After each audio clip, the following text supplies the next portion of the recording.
Bonjour à toutes et tous, bienvenue dans les coulisses du Grand Lyon. Mon invité du jour, Nicolas Planchon, bonjour. Bonjour à vous. Vous êtes le coprésident du CRES, enfin de la CRES, la Chambre régionale d'économie sociale et solidaire d'Auvergne-Rhône-Alpes. On va revenir un peu sur ses fonctions, mais d'abord un point sur l'actualité. Vous avez appris une perte de vos financements de la région, un peu plus de 200 000 euros qui sont sabrés. C'était l'intégralité de la subvention de la région cette année. Est-ce que ça met en péril l'institution ? Alors, il nous a été annoncé par la région, sans que ce soit un courrier officiel, la suppression du soutien du Conseil régional en direction de la Chambre régionale de l'économie sociale et solidaire, mais pas seulement, en direction aussi des dispositifs de soutien au DLA, au dispositif local d'accompagnement à hauteur de 220 000 euros, la suppression du soutien en matière de financement, et on songe à France Active et ses associations locales pour en gros 1 million d'euros, et la suppression d'appui à la création de SCOP et de SIG dans le territoire Auvergne-Rhône-Alpes, qui est porté par AGF SCOP, pour un montant là de 200 000 euros. L'ensemble de ces soutiens et de ces chiffres sont la foi de l'exercice 2024, et donc qui sera applicable. C'est 1 700 000 euros sur l'économie sociale et solidaire qui dans sont le territoire, supprimés. qui sont supprimés, qui seraient supprimés. Je préfère qu'on emploie encore le conditionnel dans la mesure où nous continuons de plaider le dialogue. Si jamais c'était acté de manière définitive et irrévocable, évidemment que ça créerait des effets délétères. Alors à la fois pour la CRES, mais c'est moins la question de l'existence de la Chambre régionale de l'économie sociale et solidaire qui, dans son modèle économique, puisque ça représente environ un quart du budget, serait menacée. Ça conduirait évidemment probablement à une sorte de plan social au niveau de l'équipe de salariés.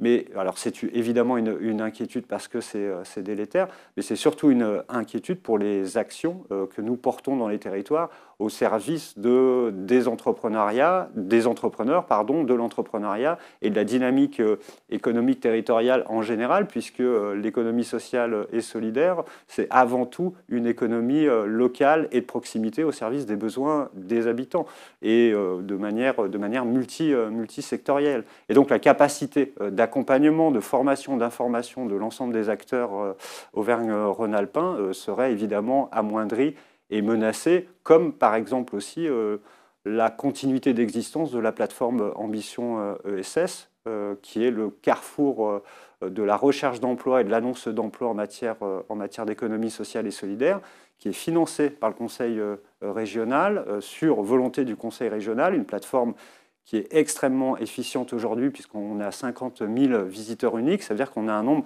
très important, soit de porteurs de projets, soit de demandeurs d'emploi qui trouvent du travail dans l'économie sociale et solidaire via cette plateforme. Et l'annonce de la suppression des financements se fait au moment même où nous contractualisons avec l'État la feuille de route de l'intervention de l'État en matière de SS dans le même territoire régional, et où nous sommes en train, je termine juste, et où nous sommes en train de connecter la base de données de cette plateforme Ambition ESS avec la plateforme de France Travail. Voilà, donc évidemment, ça génère plus que de l'inquiétude. Mais alors, la région en face dit qu'elle doit trouver, c'était 200 millions d'euros dans le budget Barnier, ce sera sans doute un peu moins dans le budget qui va être adopté là, et d'économies à faire, comme l'ensemble des collectivités locales. Pour vous, c'est pas là qu'il fallait faire des économies ? L'Assemblée, elle reste souveraine, donc moi je ne remettrai jamais en cause le choix légitime d'une Assemblée territoriale qui est démocratiquement élue. Pour autant, quand on regarde les matrices budgétaires, à la fois en termes de volume et à la fois en termes de pertinence, je pense que ce choix serait funeste pour l'intention régionale qui est de continuer de développer l'attractivité du territoire, puisque les leviers de transition territoriale sont portés par les structures de l'économie sociale et solidaire. La question de la souveraineté agricole, alimentaire, qui là aussi sont des enjeux majeurs pour notre territoire, sont portés principalement par l'économie sociale et solidaire. Et en gros, à chaque fois que le soutien public abonde pour 1 euro, on génère de multiples richesses, y compris en termes de retombées économiques pour le territoire. Donc c'est absolument pas une dépense au sens de la dépense publique, même si ça figure dans les comptes 6 du budget régional. En réalité, c'est un investissement à la fois pour l'avenir, mais à la fois pour le quotidien. L'économie sociale et solidaire, c'est l'économie des SCOP, des associations. C'est celle-là, pour vous, elle a une place importante dans l'économie régionale ? Elle a une place importante, je peux le dire, en termes de porteur du plaidoyer de la promotion de l'économie sociale et solidaire, sauf que je peux simplement sortir de cette fonction et de cette mission pour aller vers l'objectivation et les chiffres. L'économie sociale et solidaire en Auvergne-Rhône-Alpes, c'est la première région de France en matière d'ESS. C'est 330 000 emplois, c'est 28 000 structures employeurs, et le bilan de l'année 2024, c'est un solde positif de 3 641 emplois, à l'heure où le secteur de l'économie conventionnelle, au niveau national, enregistre 65 000 faillites et défaillances d'entreprises.